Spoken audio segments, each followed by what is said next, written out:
ቅሌታ ውሃ ኖቶሪየስ ኤሌመንትስ ላይ እርምጃ መውሰድ፣ ለወረዳዎችን መቆጣጠር፣ ሐመር ውሃ በክልል ደረጃ ሽግግር መንግስት መመስረትና ለኢትዮጵያ ለትልቁ ኬክ እንደ አንድ ኢትዮጵያዊ መታገል ሚል ፕላን የተደረገው እስር ቤት ውስጥ ነው። ይህ የዘመነ ካሴ እስር ቤት ውስጥ ባለ ደቃቃ ፍራሽ ላይ የታለመ ትልም አሁን በእርሱና በእስክንድር መካከል ለገባው ነፋስ እንደ ሰበብ የሚቆጠር ነው። ምክንያቱም በንግግሩ ላይ እንደሰማነው ዘመነ ካሴ የፋኖን ትግል ማድረስ የሚፈልገው በአማራ ክልል ደረጃ የሽግግር መንግስት እስከ ማቋቋምና ከዚያ በኋላ ለኢትዮጵያ በእርሱ አጠራር ለትልቋ ኬክ መታገል ነው። በእርግጥም ኢትዮጵያ ሁሉም የየብሔሩን ማንኪያ ይዞ እየመጣ እንዳሻው የሚዝቃት የፖለቲካ ኬክ ከሆነች ቆይታለች። እናም ዘመነ ካሴ ለዚች ኬክ ብሎ ለሰየማት ሀገር የሚታገለው በቅድሚያ የአማራ ክልልን ስልጣን በሽግግር መንግስት በኩል ከያዘ በኋላ እንደሆነ ነው የእስር ቤት ቆሌው የነገረው። ይሄ ህልም ደግሞ በህልሙም በውኑም 4 ኪሎን ብቻ ለሚያስበው እስክንድር ነጋ እንደ ቅዠት የሚቆጠር አዲስ ብአዴን የሚል ስምም የሚያሰጥ ነው። ብአዴን ይሉት የአንጋፋ ፖለቲከኞች ህብረት 30 ጊዜ ስሙን እየቀያየረ ለመጣው ለሄደው ሁሉ ከማጎንበስ ውጪ ምንም የፈየደው የለም የሚለው እስክንድር ነጋ ብአዴንን አስወግዶ የእርሱን ቦታ የሚያዝ ስትራቴጂ የስልጣን ጥምን ማርኪያ እንጂ ለውጥ ማምጫ አይደለም ብሎ ያምናልና። እናም የዘመነ መዳረሻ በሆነችው ባህር ዳርና እስክንድር ነጋ በሚመኛት 4 ኪሎ መካከል ያለውን የብዙ ኪሎ ሜትሮች ርቀት ስፋት ያክል በዘመነ ካሴና በእስክንድር ነጋ መካከልም ተፈጥሯል። ይሄ የአካሄድ ልዩነት ነው እንግዲህ ሁለቱን ሰዎች ጎጃምና ሸዋ ላይ አስቀምጦ የሚያነታርከው። አሁን እስክንድር ነጋ ማለት ከጎጃም ተባሮ በጎንደር ፊት የሚሰጠው አጥቶ በሸዋ እንደ ባንዳ ታይቶ የወሎን ድንበር ጥጋት እየታከከ የሚሽለኮሎክ ስደተኛ ፋኖ ሆኗል። በአንጻሩ ዘመነ ካሴ ደግሞ ከሰሞኑ ባህረ ተሻግሮ አድማስ አሳብሮ ሊበር ዳር እያለ ነው ይባላል። ከዲያስፖራው የሰበሰበው ገንዘብ ያለቀበት እስክንድር አኝከው እንደተፉት ሸንኮራ ፈላጊ ሲያጣ፣ ዘመነ በአንጻሩ ወደ የትኛው ሀገር እንደሆነና ለምን ምክንያት እንደሆነ ለጊዜው ባይታወቅም ወደ ውጭ ሊወጣ ስለመሆኑ ነው መረጃዎች የሚጠቁሙት። ዘመነ ወደ ውጭ ሊሄድ ነው። ይውልሲ ትንቢት አይደለም ነገራቸው። ግራውንድ ሪል የሆነ ዳታ ዘመነ ወደ ውጭ ሊሄድ ነው። ተተኪም የሚሆነው በዘመነ ደግሞ ሌላ የሚቀባ ሰው አለ እየተዘጋጀ ያለ። እስክንድር ነጋ ተንከራታች ነው ማለት በቃ ከነ ችግሩ ግን አያሳዝንም። እስክንድር ጎጃም ወደ ተባረረ፣ ወሎ ወደ ተባረረ። አሁን ሸዋም አባረሩት። በሸዋና በጎጃም በጎጃምና በወሎ ድንበር እየተንከራተተ ነው ያለው። ትንሽ ታጣቂዎች ይዞ ገንዘቡንም ጨራርሷል። እና ምንድነው ያርጋል? ሌባ በቃ የተሰበሰበ ሌባ አለ ይገዛ ነው። ስራ ያልነበራቸው ቤት የቪዚተር የነበሩ ሰዎች አሁን ወጣው በዚህ በአማራ ትግል ገንዘብ አሳቢ ሆነው ከአንዱ ስቴት ወደ አንዱ ስቴት እየተንሸራሸሩ ነው። በፕሌን ሲያትለን በቁጥጥር ውስጥ አውለናታል ምናምን ያለ አበባ ይሰጣሉ ምናምን። ደካማ የነበረ የወዳደቀ እዚህ ያለ ይሞታል ፋኖ ነው። በነገራችን ላይ እኔ አሁን እንደው አካባቢዬንም ስለማውቀው ምናምን ምንድነው የምትታገሉት ነው የሚያውቀው ነገር የለም። ህልውና የዘመነ ካሴን ወደ ውጭ ለመሄድ ማኮብኮብ ተከትሎ የሱን ስፍራ ማን ይተካ ይሆን የሚለው ጥያቄም መፈጠሩ አልቀረም። ጎጃም ላይ ያለው ፋኖ በዚህ ዙሪያ ቀደም ብሎ ማሰብ የጀመረ ይመስላል። ዘመነ ካሴ ምናልባት ለትግሉ ገንዘብ ለማሰባሰብ አሊያም እንደ ሌሎች አጋሮች ከውጭ ሆኖ ትግሉን ለማገዝ ሊሆን ይችላል ወደ ውጭ የሚወጣው። ምናልባትም ከነጭራሹ ትግሉ በቅቶትም ሊሆን ይችላል። ትልቁ ጥያቄ ግን ባህር ማዶን አሻግሮ ማለም የጀመረው ዘመነ መውጫ በሩ በቦሌ ወይንስ በባሌ የሚለው ነው። መቼም እርሱ ለጠቅላይ ሚኒስትሩ የተመኘላቸውን እብደት ገንዘቡ ካላደረገ በቀር በቦሌ በኩል ለመውጣት እንደማያስብ ግልጽ ነው። የመጣው ይምጣ ብሎ ይህን ሪስክ ቢወስድ ግን እንኳን ጫካ ገብቶ ለሚታገል ፋኖ ይቅርና ቲያትር ለማሳየት ባህር ማዶ ለሚሻገር ከያኔ እንኳ ርህራሄ ያላሳዩ ጥበቃዎች ማንቆርቱን አንቀው ወህኒ እንደሚወረውሩት ሳይታለም የተፈታ ነው። ግራም ነፈሰ ቀኝ ግን ዘመነ በአንድም ማደ በሌላ መንገድ ከሀገር የሚወጣ ከሆነ በሚል የእርሱን ቦታ የሚተካው አልጋ ወራሽ የሰሞኑን መግለጫዎች በመስጠት ወንበሩን እየተለማመደ ያለ ይመስላል። የጎጃም ጫካዎች ውስጥ ተጥዶ የሚፍለቀለቀው የንግስና ቅባት ከአስረስ ማረ ዳምጤ አናት ላይ ሊቀባ የቀረው አንድ ሐሙስ ብቻ ነውም እየተባለ ነው። ለዚህም ነው ከቅርብ ጊዜ ወዲህ ከጎጃም ፋኖ በኩል የሚሰጡ መግለጫዎችን በድምፅ የሚያደርሰው በስልክ የሚያስተላልፈው ሰው እርሱ የሆነው መድረክ እየመራም የሚናገረው ጃን ዘመነ ካሴ በሌሉበት ማለት ነው።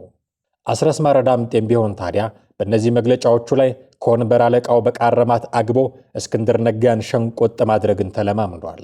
የእኛን ቀጠና ለማመስ የሚንቀሳቀሱ ነበሩ ብሎ ከፋኖች ሁሉ የተሻለ የገንዘብ አቅም ነበረው የሚባልለትን እስክንድርን ወርፎታል።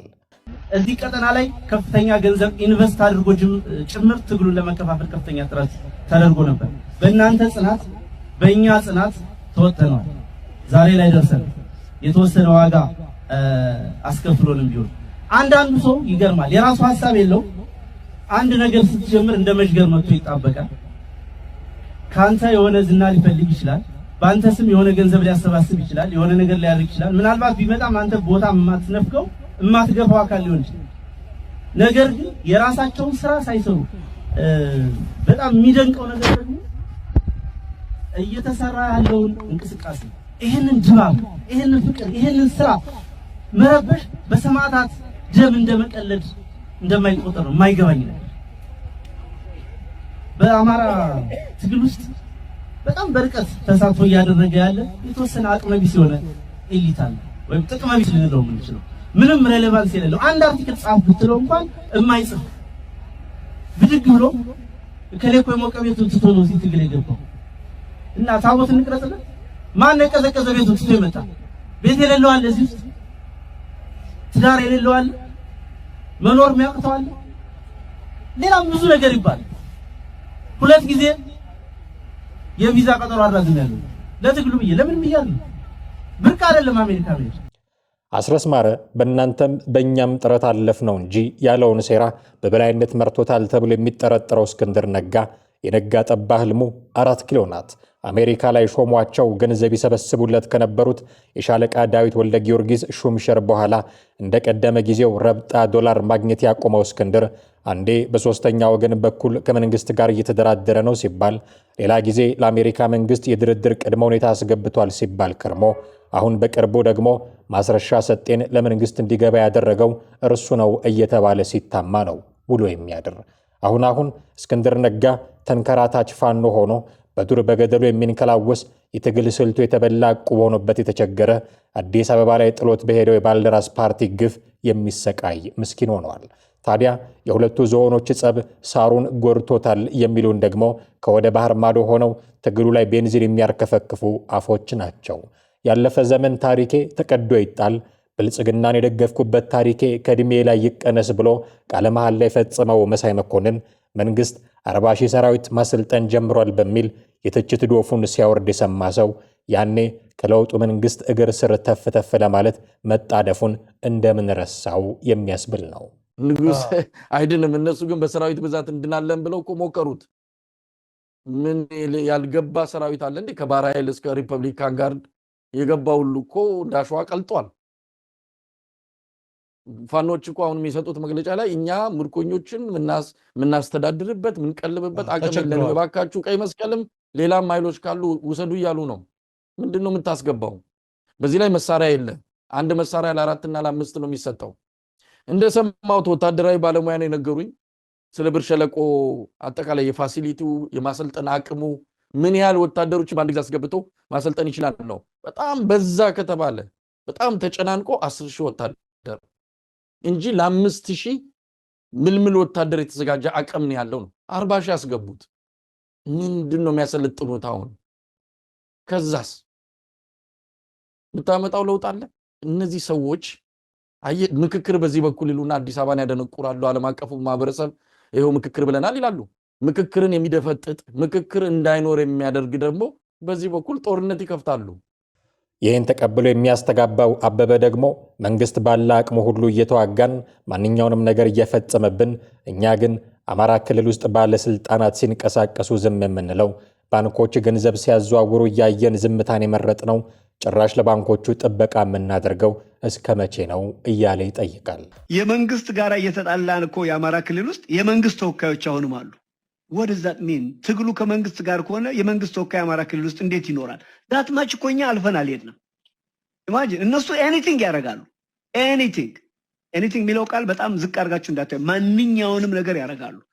እኛ ግን ሌላው ቀርቶ ከመንግስት ጋር ጦርነት ገጥመን የመንግስት ተወካይ ነኝ ብሎ ከተማ ውስጥ በሰላም ይኖራል።